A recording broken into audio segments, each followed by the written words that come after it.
새벽 5시 반, 서울 청계천 인근의 거리는 아직 어둠 속에 잠겨 있었습니다. 차가운 겨울바람이 얼굴을 핥히듯 스치는 가운데 허름한 점퍼에 찢어진 바지를 입은 한 노인이 낡은 수레를 끌며 천천히 걸어가고 있었습니다. 노인의 이름은 장태식, 올해 72살이었죠. 태식은 구부정한 허리로 바닥에 떨어진 폐지 한 장을 주워 올렸습니다. 손가락 사이로 스며드는 차가운 공기가 뼈마디를 시리게 했지만 태식은 묵묵히 폐지를 수레에 담았습니다. 이것이 태식의 일상이었습니다. 새벽부터 저녁까지 거리를 돌아다니며 폐지를 주워 모으고 고물상에 팔아서 하루 한 끼니를 해결하는 삶 말입니다. 오늘도 별로 없네. 태식은 혼잣말을 중얼거리며 고개를 들어 하늘을 바라봤습니다.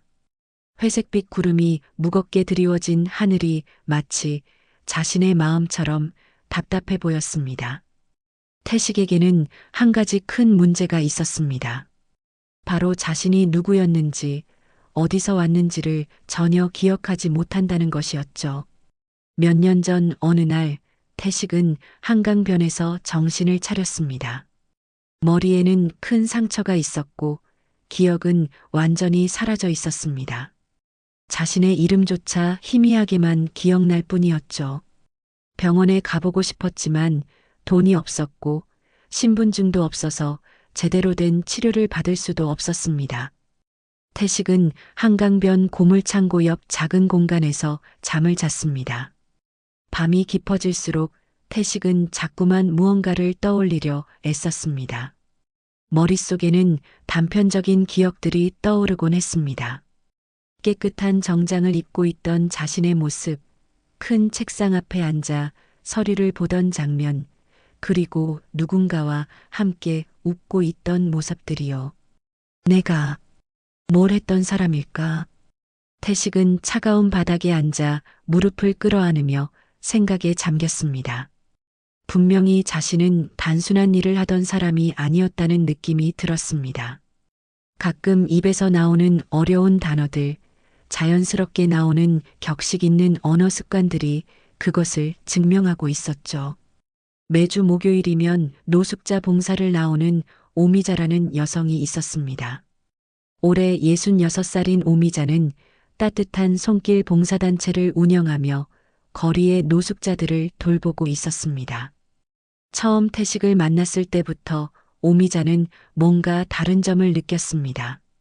태식 씨, 오늘은 어떠셨어요? 오미자가 따뜻한 국밥 한 그릇을 건네며 물었습니다. 고맙습니다, 오미자 씨. 덕분에 오늘도 끼니를 해결할 수 있겠네요. 태식의 대답에는 다른 노숙자들과는 다른 품위가 있었습니다. 정중한 말투와 고개를 숙이는 예의, 그리고 음식을 받을 때의 격식 있는 손짓까지도 말입니다. 오미자는 태식이 젓가락을 쥐는 법, 국밥을 먹는 방식, 심지어 앉는 자세까지도 유심히 관찰했습니다. 분명히 이 노인은 평범한 서민 출신이 아니었습니다. 어딘가에서 제대로 된 교육을 받고 좋은 환경에서 자란 사람의 습관들이 몸에 배어 있었거든요. 태식 씨는 정말 예의가 바르시네요. 어디서 그런 걸 배우셨어요? 오미자가 조심스럽게 물어봤습니다. 태식은 잠시 생각에 잠긴 후 고개를 저었습니다. 잘 모르겠어요. 그냥 자연스럽게 나오는 것 같아요. 마치 누군가가 어렸을 때부터 가르쳐 준 것처럼요. 오미자의 궁금증은 날이 갈수록 커져갔습니다. 태식이 가끔 무의식 중에 내뱉는 경제 용어들, 비즈니스에 관한 정확한 지식들, 그리고 때로는 영어 단어까지 섞어가며 말하는 모습을 보면서 말입니다. 이 모든 것들이 단순한 우연일 리는 없었죠. 해가 저물어갈 무렵 태식은 다시 수레를 끌고 한강변으로 향했습니다. 오늘 하루도 별다른 수확은 없었지만 그래도 내일을 위해 몸을 추스를 시간이었습니다.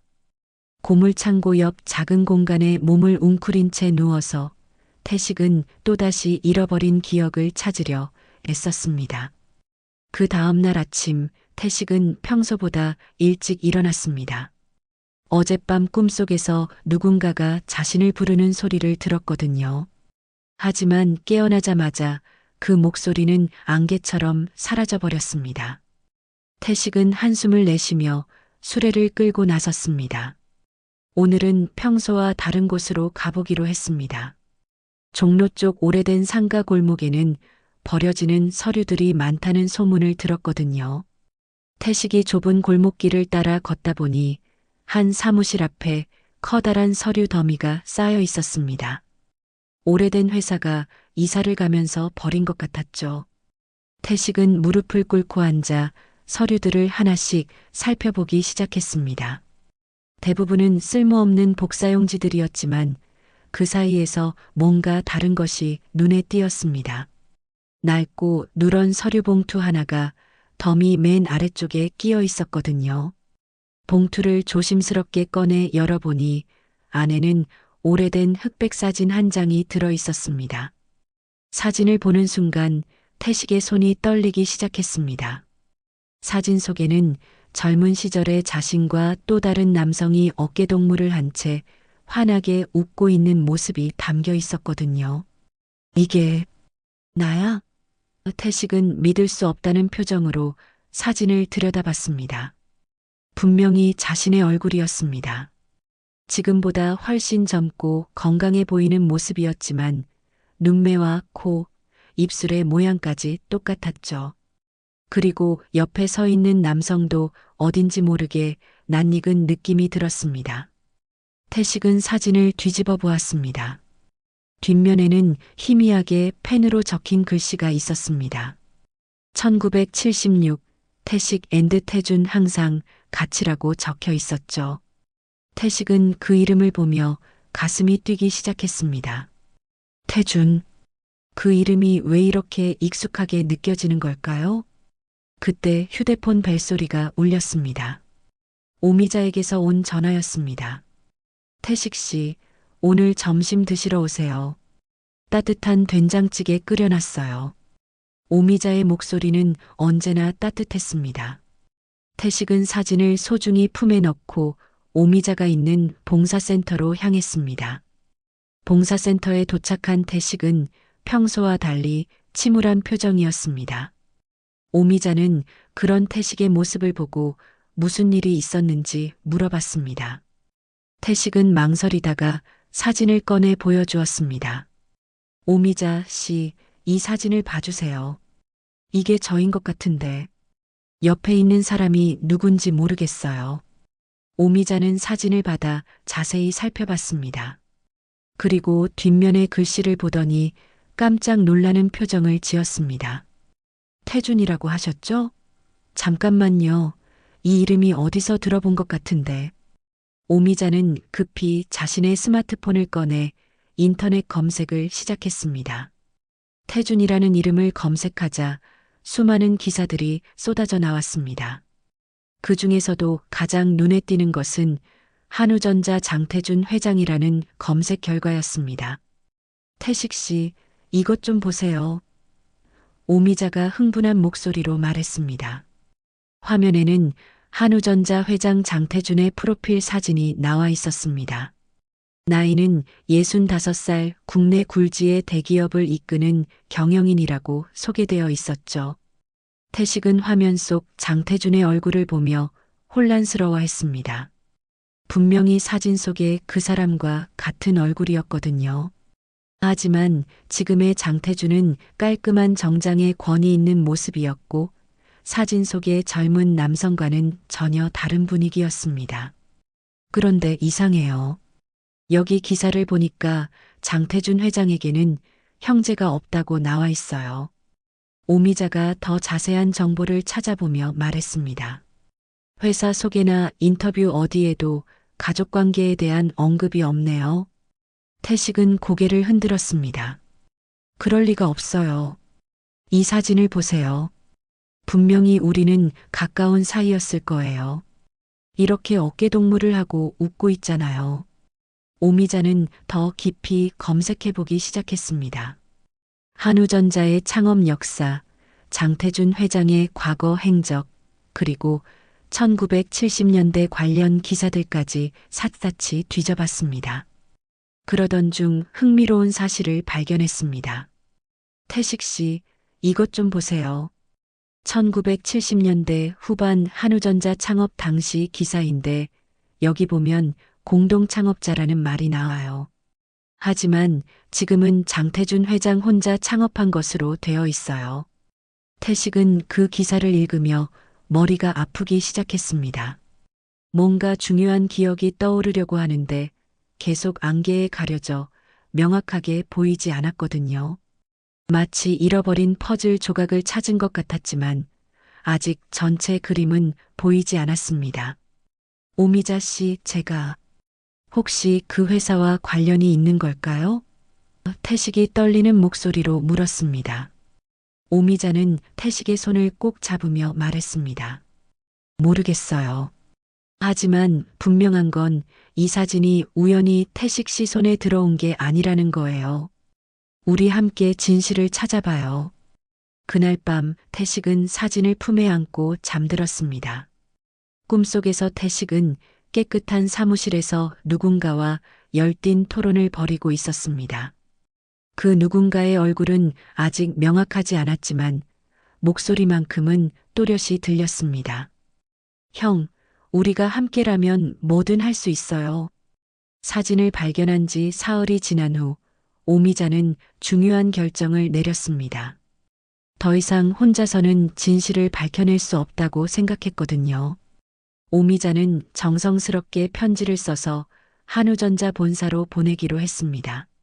장태준 회장님께, 저는 노숙자 봉사단체를 운영하는 오미자라고 합니다. 혹시 장태식이라는 분을 기억하시는지요? 1976년 찍으신 사진 한 장을 우연히 발견하게 되었습니다. 오미자는 조심스럽지만 정중한 어조로 편지를 작성했습니다.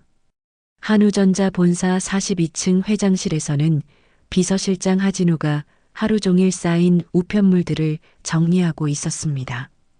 올해 38살인 하진우는 장태준 회장 밑에서 일한 지 벌써 15년이 넘었습니다. 장태준의 모든 일정과 업무를 관리하는 그의 오른팔 같은 존재였죠. 하진우는 수많은 편지들 중에서 오미자의 편지를 발견했습니다.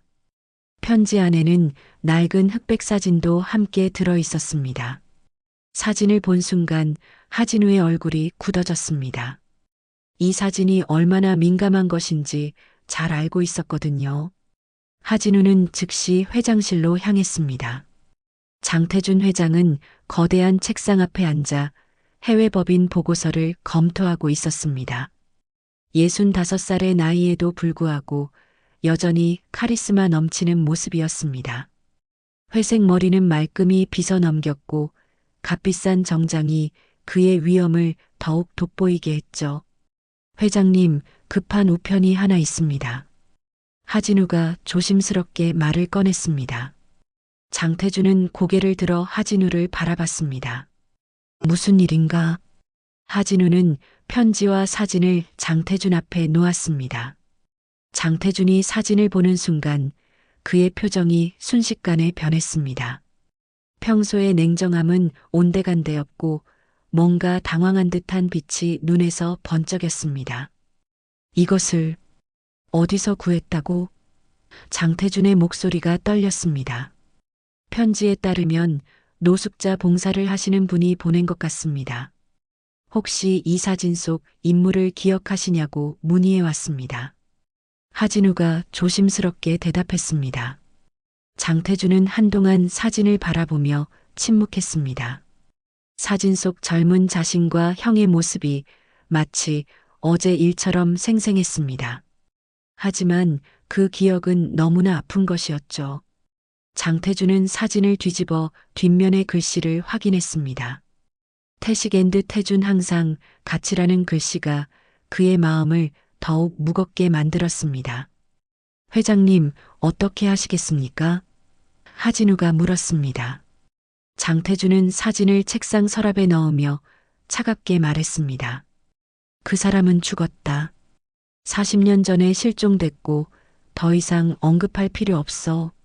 하진우는 회장의 반응에서 뭔가 숨겨진 이야기가 있다는 것을 직감했습니다. 15년 동안 장태준을 보좌해 오면서 이렇게 동요하는 모습은 처음 봤거든요. 하지만 더 이상 묻지는 않았습니다. 회장의 사생활에 관해서는 함부로 개입하지 않는 것이 원칙이었으니까요. 그 봉사단체에는 어떻게 답변할까요? 답변할 필요 없다. 그냥 무시해. 장태준의 목소리는 더욱 차가워졌습니다. 그날 저녁 장태준은 평소와 달리 일찍 퇴근했습니다. 집으로 가는 차 안에서도 계속 그 사진 생각만 났습니다. 형 태식의 얼굴, 그때의 웃음소리, 그리고 그날 밤의 끔찍한 기억까지 모든 것이 되살아났습니다. 장태준의 집은 강남의 고급 주택가에 위치한 대저택이었습니다.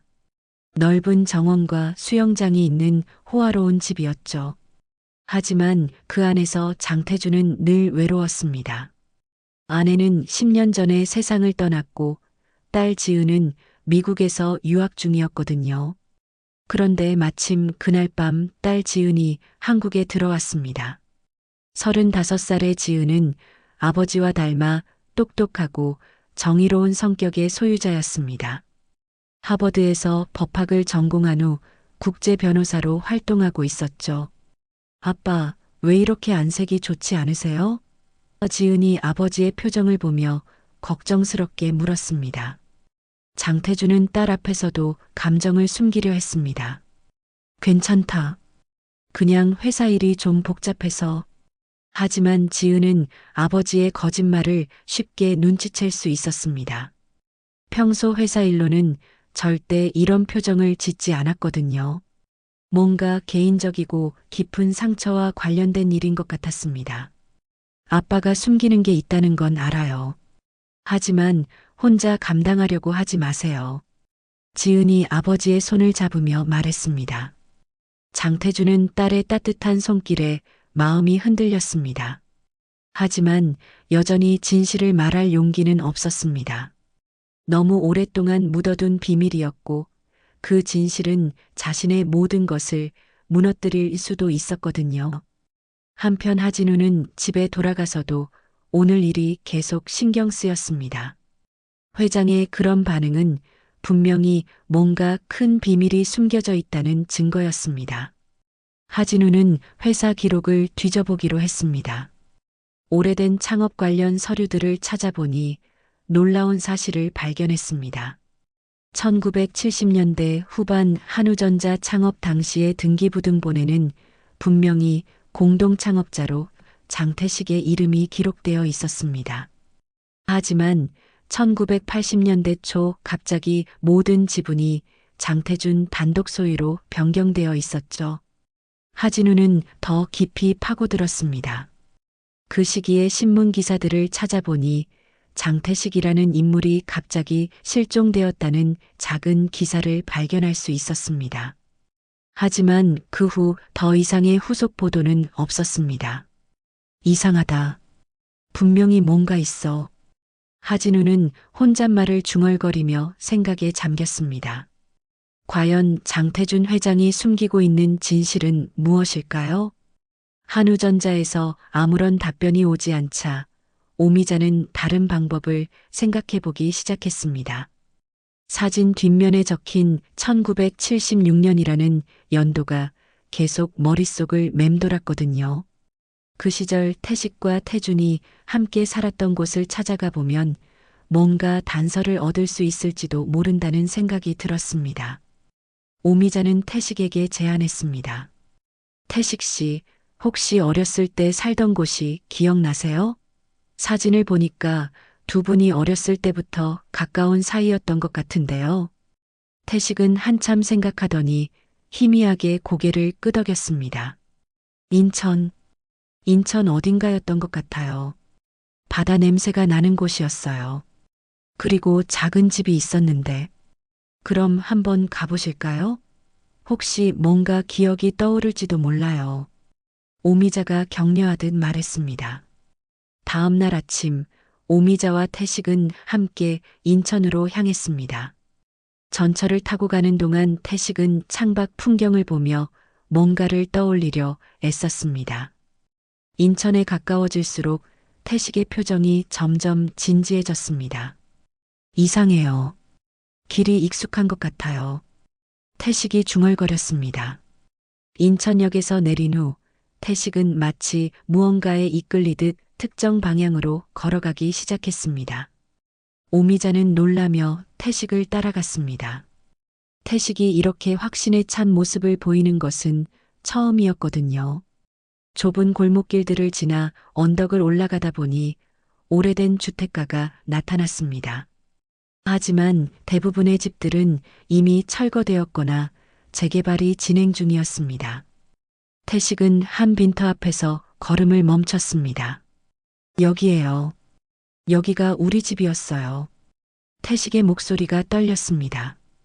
빈터에는 무너진 담장의 일부만 남아 있었고 잡초들이 무성하게 자라나 있었습니다. 하지만 태식에게는 그곳이 여전히 옛날 집의 모습으로 보이는 듯 했습니다. 태식은 무너진 담장 앞에 무릎을 꿇고 앉았습니다. 그리고 손으로 땅을 어루만지며 눈을 감았습니다. 아버지, 어머니, 그리고 태준이. 갑자기 태식의 머릿속에 기억들이 쏟아져 들어오기 시작했습니다. 어린 시절 이곳에서 동생 태준과 함께 뛰어놀던 모습, 아버지가 운영하던 작은 고물상, 어머니가 끓여주던 따뜻한 국밥의 냄새까지 모든 것이 생생하게 되살아났습니다. 태준아, 형이 업어줄게.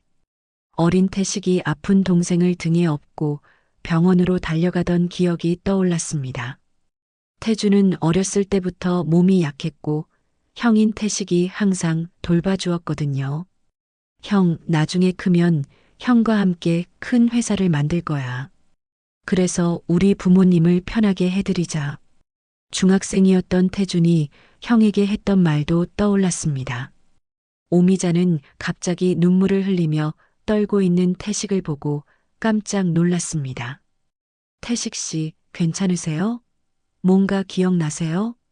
네, 기억이 나요. 여기가 우리 집이었어요.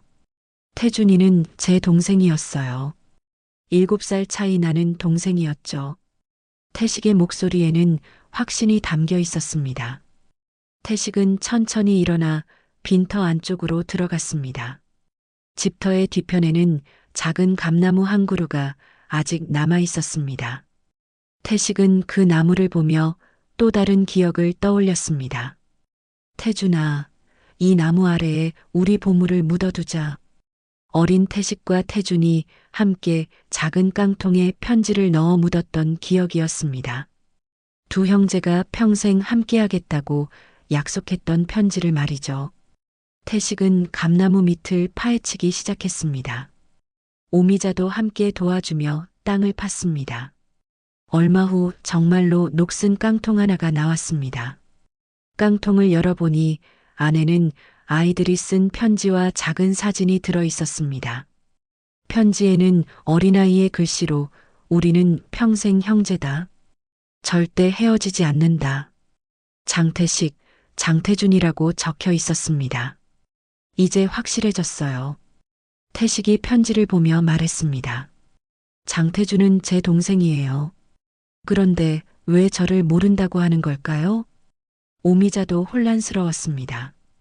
분명히 태식의 기억이 맞다면 장태준 회장이 거짓말을 하고 있는 것이었거든요. 하지만 왜 동생이 형을 부인하려고 하는지 이해할 수 없었습니다. 태식은 더 많은 기억들을 떠올리기 시작했습니다. 고등학교를 졸업한 후 아버지의 고물상을 이어받아 사업을 키워나간 것, 태준이 대학을 졸업한 후 함께 전자부품 사업을 시작한 것, 그리고 1970년대 말 한우전자라는 회사를 공동으로 창업한 것까지 모든 기억이 되돌아왔습니다. 우리가 함께 만든 회사였어요. 제가 자본을 대고 태준이가 경영을 맡았죠. 처음에는 작은 전자부품 제조업체였는데 점점 키워나갔어요. 태식의 목소리에는 자부심이 담겨 있었습니다. 그런데 갑자기 태식의 표정이 어두워졌습니다. 뭔가 나쁜 기억이 떠오르는 것 같았거든요. 그런데 그 후에 뭔가 안 좋은 일이 있었어요. 태준이와 크게 다퉜어요. 사업 방향을 놓고 의견이 맞지 않았거든요. 그리고 그날 밤, 태식은 말을 멈췄습니다. 그날 밤에 뭐가 있었어요? 오미자가 조심스럽게 물었습니다. 태식은 머리를 감싸쥐며 고통스러워했습니다. 기억이 흐려요. 뭔가 무서운 일이 있었는데 누군가가 저를 공격했어요. 그리고 그 후로는 기억이 없어요. 오미자는 태식을 부축하며 말했습니다.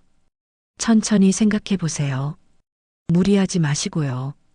그날 저녁 두 사람은 인천에서 서울로 돌아왔습니다. 태식은 많은 기억을 되찾았지만 여전히 중요한 부분은 흐릿했습니다. 하지만 한 가지는 확실했습니다. 장태준은 분명히 자신의 동생이고 한우전자는 자신도 함께 만든 회사라는 것이었죠. 오미자 씨, 이제 어떻게 해야 할까요? 진실을 찾아야죠. 태준 회장님이 왜 태식 씨를 모른다고 하는지, 그리고 정말로 무슨 일이 있었는지 말이에요. 태식의 기억이 되돌아온 후 오미자는 더 이상 미룰 수 없다고 판단했습니다. 직접 장태준 회장과 만나서 진실을 확인해야 한다고 생각했거든요. 오미자는 한우전자 본사에 전화를 걸어 면담을 요청했습니다. 장태준 회장님과 꼭 만나야 할 일이 있습니다. 장태식 씨에 관한 중요한 이야기입니다. 오미자의 목소리에는 간절함이 담겨 있었습니다. 하진우가 전화를 받고 회장에게 보고했을 때 장태준의 얼굴은 창백해졌습니다. 결국 피할 수 없는 순간이 온 것 같았습니다.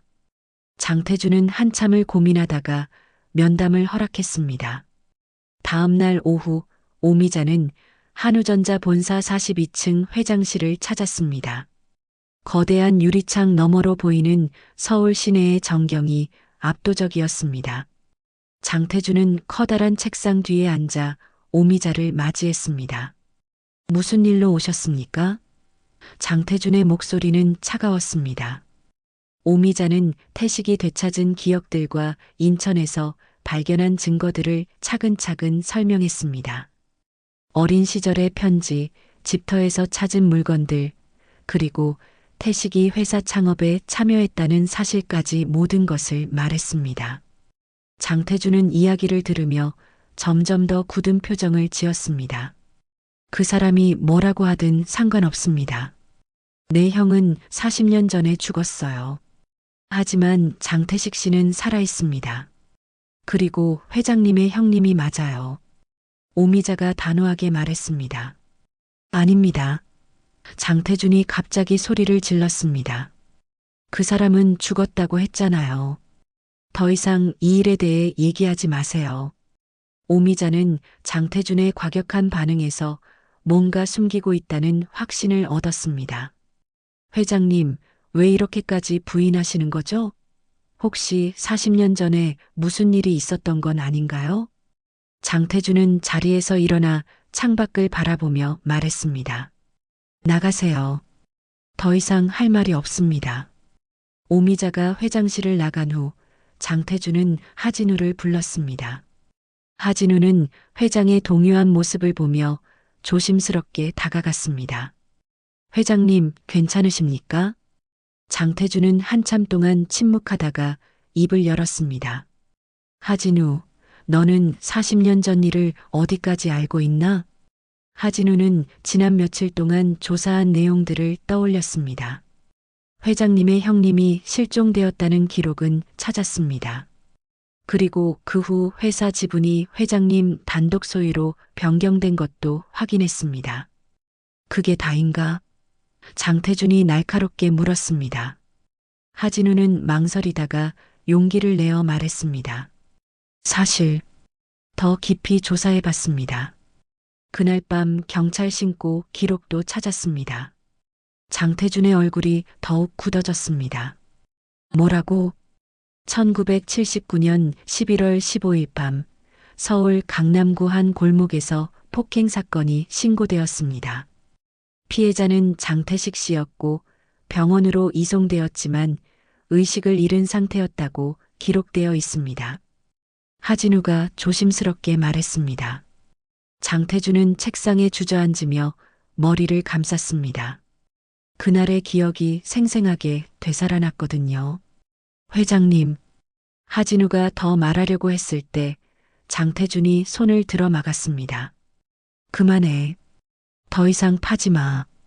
장태준의 목소리는 떨리고 있었습니다. 하지만 하진우는 멈출 수 없었습니다. 진실을 알아야겠다는 생각이 들었거든요. 회장님, 그날 형님이 다치고 사라졌던 골목에서 구조 요청을 받은 경찰이 오기 전에 회장님이 그 자리를 떠나셨다는 기록이 있습니다. 장태준은 충격에 휩싸였습니다. 자신이 평생 숨기려 했던 진실이 드러나고 있었거든요. 그날 밤 형과 회사 경영 방침을 놓고 격렬하게 다퉜던 일, 형이 자신을 믿지 못한다며 화를 냈던 일, 그리고 골목길에서 벌어진 그 끔찍한 사건까지 모든 것이 떠올랐습니다. 회장님이 그날 밤 무슨 일이 있었는지 말씀해 주시면. 하진우가 말을 이어가려 했지만 장태준이 갑자기 소리쳤습니다. 그만해. 그날 일은 아무도 모르는 게 좋아. 하지만 하진우는 이미 진실의 조각들을 맞춰가고 있었습니다. 회장님, 혹시 그날 밤 형님을 도와드리지 않으신 건 아닌가요? 장태준은 더 이상 견딜 수 없었습니다. 나가. 당장 나가라고. 하진우가 나간 후 장태준은 혼자 남아 과거의 기억에 잠겼습니다. 그날 밤의 일은 평생 그를 괴롭혀온 악몽이었습니다. 1979년 11월 15일 밤 회사 사무실에서 형 태식과 크게 다퉜습니다. 태식은 회사가 너무 빨리 성장하고 있다며 좀 더 신중하게 사업을 진행하자고 했지만 태준은 기회를 놓치면 안 된다며 반대했습니다. 태준아, 형 말을 들어. 이렇게 무리하면 안 돼. 태식이 걱정스럽게 말했습니다. 형은 너무 소심해요. 지금이 기회라고요. 태준이 격하게 반박했습니다.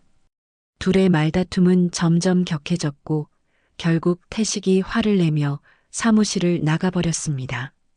태준도 화가 나서 뒤따라 나갔지만 골목길에서 태식이 괴한들에게 공격당하는 모습을 목격했습니다. 그 순간 태준은 형을 도와야 한다는 생각과 함께 한편으로는 이상한 생각이 들었습니다. 만약 형이 없어진다면 회사를 혼자 경영할 수 있을 것이라는 생각 말입니다. 태준은 그 자리에서 망설였습니다. 도움을 요청할 수도 있었지만 결국 그냥 돌아섰습니다. 나중에 누군가 신고할 것이라고 생각하며 말이죠. 그것이 태준이 평생 후회하게 된 선택이었습니다. 형을 버린 것이나 다름없었거든요. 오미자가 장태준과의 면담에서 돌아온 후 태식에게 일어난 일을 자세히 설명했습니다. 장태준의 강한 부인과 동요하는 모습을 보고 오미자는 더욱 확신을 갖게 되었습니다. 분명히 40년 전 무슨 일이 있었고 그 진실을 숨기려고 한다는 것을 말이죠. 태식 씨, 이제 더 구체적인 증거를 찾아야 해요. 회장님이 계속 부인하고 있으니까요. 오미자가 결의에 찬 목소리로 말했습니다. 태식은 고개를 끄덕이며 말했습니다. 그날 밤의 기억이 조금씩 돌아오고 있어요. 분명히 뭔가 중요한 일이 있었을 거예요. 다음 날 오미자는 시립도서관으로 향했습니다. 1970년대와 1980년대 신문 기사들을 샅샅이 뒤져보기로 한 것이죠. 몇 시간을 검색한 끝에 드디어 중요한 자료를 발견했습니다. 1978년 경제신문에 실린 작은 기사였습니다.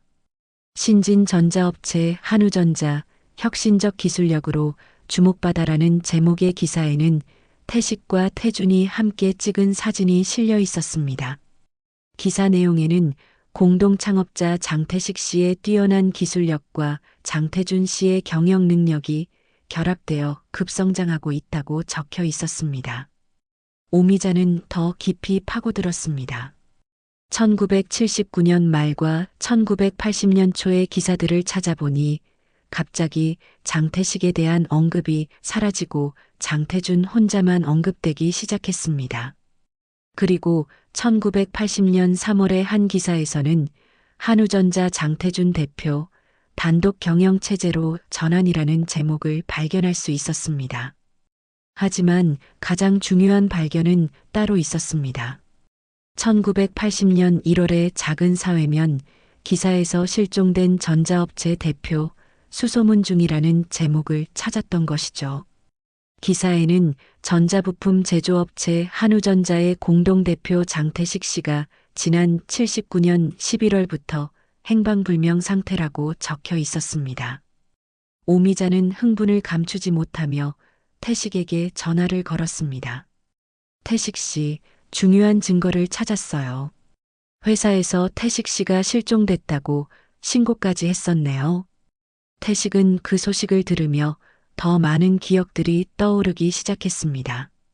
자신이 한우전자 설립에 얼마나 중요한 역할을 했는지, 초기 자본은 물론 핵심 기술까지 대부분 자신이 개발했다는 사실을 기억해냈습니다. 맞아요. 제가 전자공학을 전공했고 처음 회사를 시작할 때 모든 기술은 제가 개발했어요. 태준이는 영업과 경영을 담당했고요. 태식의 목소리에는 자신감이 돌아오고 있었습니다. 오미자는 더 나아가 법적 증거도 찾기로 했습니다. 등기소에서 한우전자의 설립 당시 서류들을 열람해 본 결과 놀라운 사실을 발견했습니다.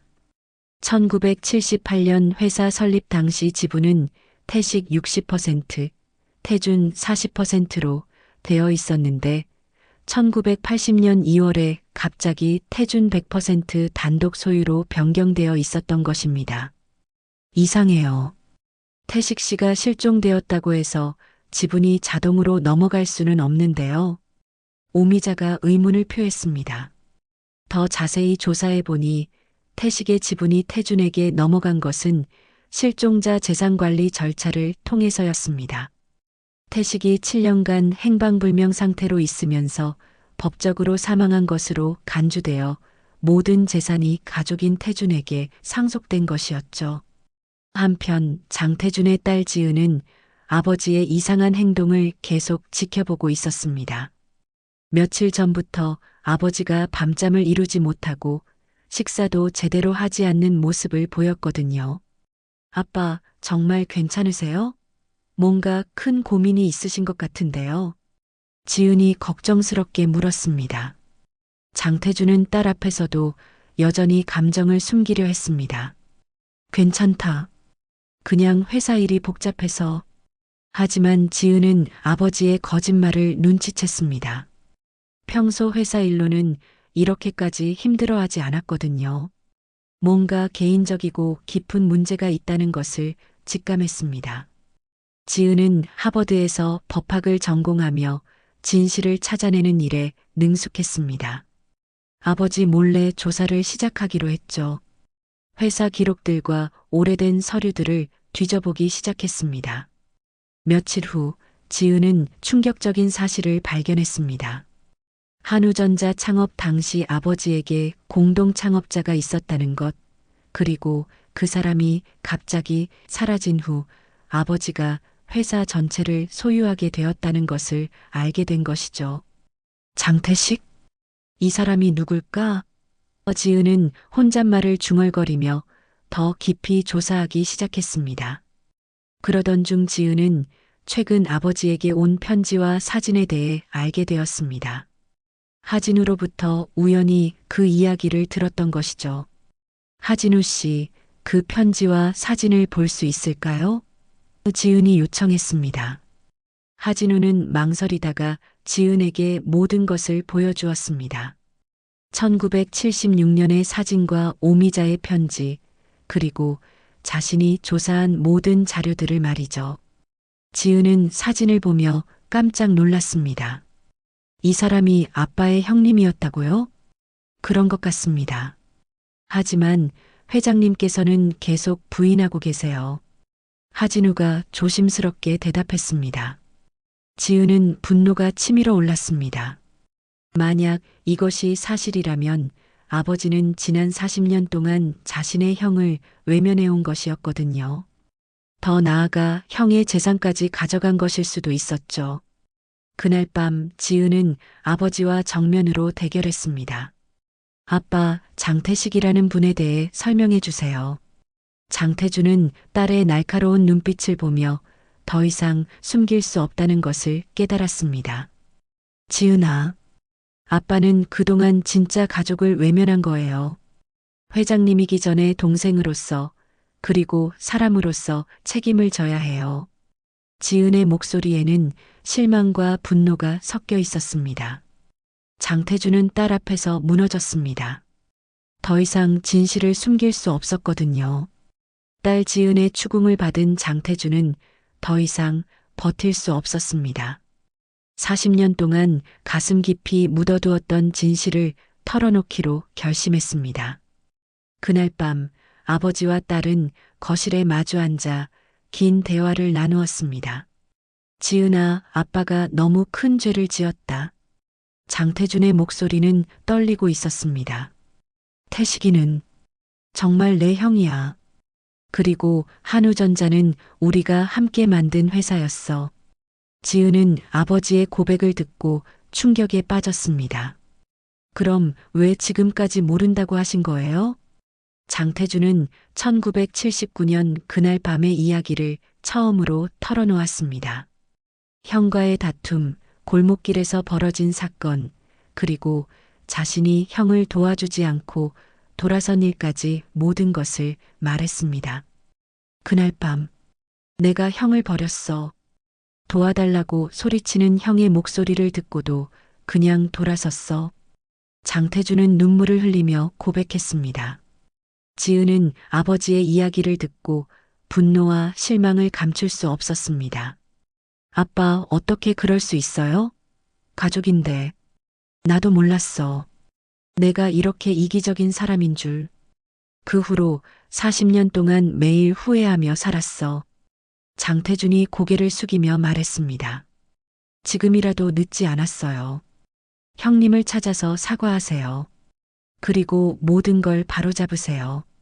다음 날 장태준은 하진우에게 태식을 찾아달라고 요청했습니다. 오미자의 연락처를 통해 태식의 위치를 파악하는 것은 어렵지 않았습니다. 장태준은 은밀히 태식을 서울의 한 대학병원에 입원시켰습니다. 태식이 병원에서 제대로 된 검사를 받는 동안 장태준은 중대한 결정을 내렸습니다. 더 이상 진실을 숨길 수 없다고 생각했거든요. 언론에 모든 것을 공개하기로 한 것입니다. 하진우, 기자회견을 준비해. 40년 동안 숨겨온 진실을 세상에 알리겠어. 장태준의 목소리에는 결연한 의지가 담겨 있었습니다. 하진우는 깜짝 놀랐습니다. 회장님, 그렇게 되면 회사에도 큰 타격이 있을 수 있습니다. 상관없어. 이제 진실이 중요해. 장태준이 단호하게 말했습니다. 기자회견 준비가 한창 진행되던 중 태식은 병원에서 자신이 어디에 있는지 알게 되었습니다. 오미자를 통해 장태준이 자신을 병원에 입원시켰다는 사실을 알게 된 것이죠. 제가 여기 있다는 걸 태준이가 알고 있다고요? 태식이 놀라며 물었습니다. 네, 그리고 회장님이 모든 걸 공개하겠다고 하시더라고요. 오미자가 설명했습니다. 태식은 복잡한 심정이었습니다. 40년 만에 동생이 진실을 인정하려 한다는 것이 기뻤지만 한편으로는 걱정도 되었습니다. 갑작스러운 폭로가 태준에게 어떤 영향을 미칠지 모르겠다는 생각이 들었거든요. 기자회견 당일 아침, 태식은 병원을 몰래 빠져나왔습니다.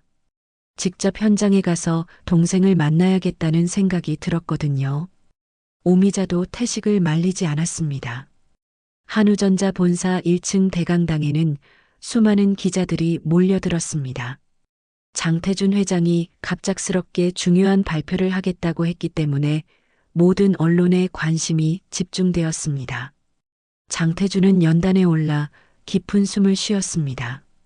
40년 동안 준비해온 고백이었지만 막상 말하려니 가슴이 떨렸습니다. 여러분, 오늘 제가 40년 동안 숨겨온 진실을 말씀드리려고 합니다. 장태준의 목소리가 울렸습니다. 한우전자는 제가 혼자 만든 회사가 아닙니다. 제 형 장태식과 함께 창업한 회사입니다. 그리고 제 형은 1979년 실종된 후 지금까지 노숙자로 살아오고 계십니다. 기자들 사이에서 술렁임이 일어났습니다. 예상치 못한 폭탄 고백이었거든요. 저는 그동안 제 형을 외면해 왔습니다. 더 나아가 형이 실종된 후 회사를 혼자 차지했습니다. 이는 명백한 잘못이었습니다. 장태준의 목소리가 떨렸습니다. 바로 그때 강당 뒤쪽 문이 열리며 태식이 들어왔습니다. 허름한 옷차림의 노인이 당당하게 걸어오는 모습에 기자들은 모두 놀랐습니다. 태식은 천천히 연단으로 걸어가며 말했습니다. 여러분, 저는 장태식입니다. 40년 전 실종된 한우전자의 공동 창업자입니다. 강당이 완전히 조용해졌습니다.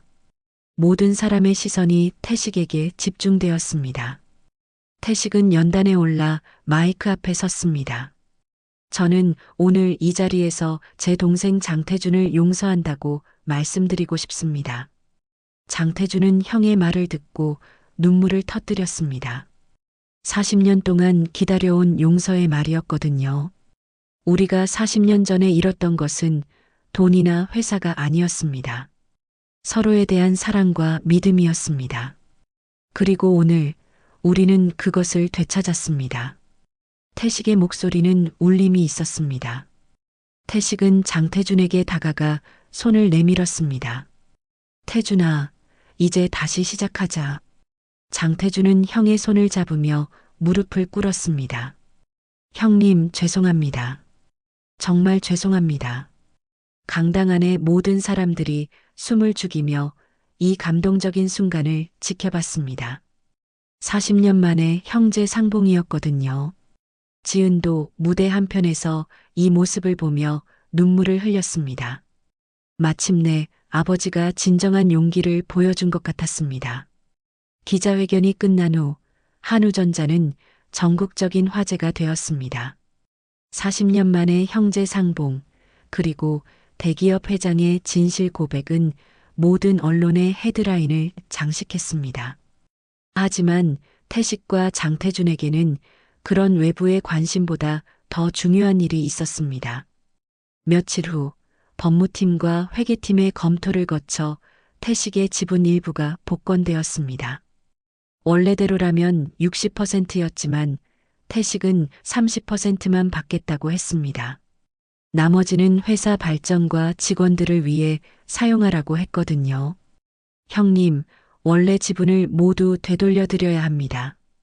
장태준이 미안한 마음으로 말했습니다. 태식은 고개를 저으며 웃었습니다. 태준아, 내가 40년 동안 패지나 죽고 살았는데 갑자기 그 많은 돈이 필요하겠어? 30%만으로도 충분해. 회사 이사회에서는 태식을 명예회장으로 추대하자고 제안했습니다. 하지만 태식은 정중히 거절했습니다. 대신 다른 계획이 있다고 했죠. 나는 다른 일을 하고 싶어. 그동안 거리에서 만났던 사람들을 도와주고 싶거든. 태식이 말했습니다. 태식과 오미자는 함께 따뜻한 새출발 재단을 설립했습니다. 노숙자들의 자립을 돕고 일자리를 제공하며 가족과 재회할 수 있도록 돕는 것이 재단의 목표였습니다. 태식의 지분에서 나오는 배당금 대부분이 재단 운영에 사용되었죠. 재단 개소식 날 태식이 그동안 알고 지내던 노숙자들이 모두 찾아왔습니다. 처음에는 태식이 갑자기 대기업 명예회장이 되었다는 사실에 어색해했지만 여전히 똑같은 모습으로 대해주는 태식을 보며 안심했습니다. 형님, 이제 우리를 못 본 척 하시는 거 아니죠? 노숙자 중 한 명이 걱정스럽게 물었습니다. 태식은 그 사람의 어깨에 손을 올리며 웃었습니다. 무슨 소리야, 우리는 가족이잖아. 앞으로 더 자주 만날 거야. 재단에서는 노숙자들에게 단순히 돈을 주는 것이 아니라 제대로 된 기술을 가르쳐 주었습니다. 청소 서비스, 택배 배송, 간단한 수리 기술 등을 교육해서 스스로 생계를 꾸릴 수 있도록 도와주었죠. 한편 장태주는 회사에서 큰 변화를 만들어 갔습니다. 그동안 이익만 추구하던 경영 방식에서 벗어나 사회적 책임을 다하는 기업으로 탈바꿈시키기 시작했습니다. 직원들의 복지를 늘리고 협력업체들과의 공정한 거래를 위해 노력했습니다. 회장님이 완전히 다른 사람이 되신 것 같아요. 하진우가 감탄하며 말했습니다. 형님을 다시 만나면서 내가 정말 중요한 걸 깨달았어. 성공이라는 건 혼자 이루는 게 아니야. 장태준이 진심으로 말했습니다. 태식과 장태준은 매주 일요일마다 함께 시간을 보냈습니다. 처음에는 서로 어색했지만 시간이 지나면서 어린 시절의 형제 같은 모습을 되찾아갔습니다. 인천에 있던 옛집 터에도 함께 가서 감나무를 심기도 했죠. 태준아, 우리가 어렸을 때 심었던 나무 기억나? 태식이 새로 심은 감나무에 물을 주며 물었습니다. 네, 형님. 그때 우리가 평생 함께하겠다고 약속했었죠. 장태준이 미소를 지으며 대답했습니다. 이제 정말 그 약속을 지킬 수 있을 것 같아. 태식이 동생의 어깨를 두드리며 말했습니다. 지은은 아버지와 태식 삼촌의 모습을 보며 행복해했습니다. 아버지가 진정으로 변화했다는 것을 느낄 수 있었거든요. 지은도 재단 일을 도우며 법률 상담을 해주었습니다. 아빠, 이제야 진짜 가족이 된 것 같아요. 지은이 아버지를 껴안으며 말했습니다. 그래, 이제야 진짜 아빠가 된 것 같아. 장태준이 딸을 꼭 안으며 대답했습니다. 어느 날 저녁 태식은 한강 다리 아래를 다시 찾았습니다. 예전에 자신이 잠자리로 사용했던 그곳에는 여전히 노숙자들이 있었습니다. 하지만 이제 태식은 그들을 도울 수 있는 힘이 있었습니다. 형님, 정말 형님이에요? 예전에 알고 지내던 노숙자가 태식을 알아보며 달려왔습니다. 그래, 나야. 어떻게 지냈어? 태식이 따뜻하게 웃으며 인사했습니다. 그들은 이제 태식을 회장님이라고 부르지 않았습니다. 여전히 형님이라고 불렀죠. 태식도 그것을 더 좋아했습니다. 태식은 그들에게 재단에서 운영하는 프로그램들을 소개해 주었습니다. 직업교육, 임시거처 제공, 가족 찾기 도움 등 다양한 서비스가 있었습니다. 형님 덕분에 우리도 새로운 인생을 시작할 수 있겠네요. 한 노숙자가 감격하며 말했습니다. 우리 모두 함께 새 출발하는 거야. 나 혼자 잘 살면 뭐해? 태식이 따뜻하게 대답했습니다. 재단이 설립된 지 6개월이 지났을 때 벌써 50여 명의 노숙자들이 일자리를 찾아 자립에 성공했습니다. 그 중에는 오랫동안 헤어졌던 가족과 재회한 사람들도 있었습니다. 한우전자도 변화하고 있었습니다. 사회적 기업으로서의 역할을 강화하고 수익의 일정 부분을 사회환원에 사용하기 시작했습니다. 직원들의 만족도도 크게 향상되었고 회사의 이미지도 긍정적으로 바뀌었습니다. 어느 따뜻한 봄날 태식과 장태준은 인천의 옛집 터에서 함께 앉아 바다를 바라보고 있었습니다. 새로 심은 감나무에서는 작은 새싹이 돋아나고 있었습니다. 형님, 그동안 정말 죄송했습니다. 장태준이 다시 한번 사과했습니다. 이제 그런 말 하지 마. 우리는 형제잖아. 앞으로만 보자. 태식이 동생의 손을 꼭 잡으며 말했습니다. 40년 만에 다시 만난 형제는 이제 진정한 가족이 되었습니다. 그리고 그들의 새로운 시작은 많은 사람들에게 희망과 용기를 주고 있었습니다. 폐지를 줍던 노인이 찾은 것은 단순히 잃어버린 재산이 아니라 진정한 사랑과 용서였습니다.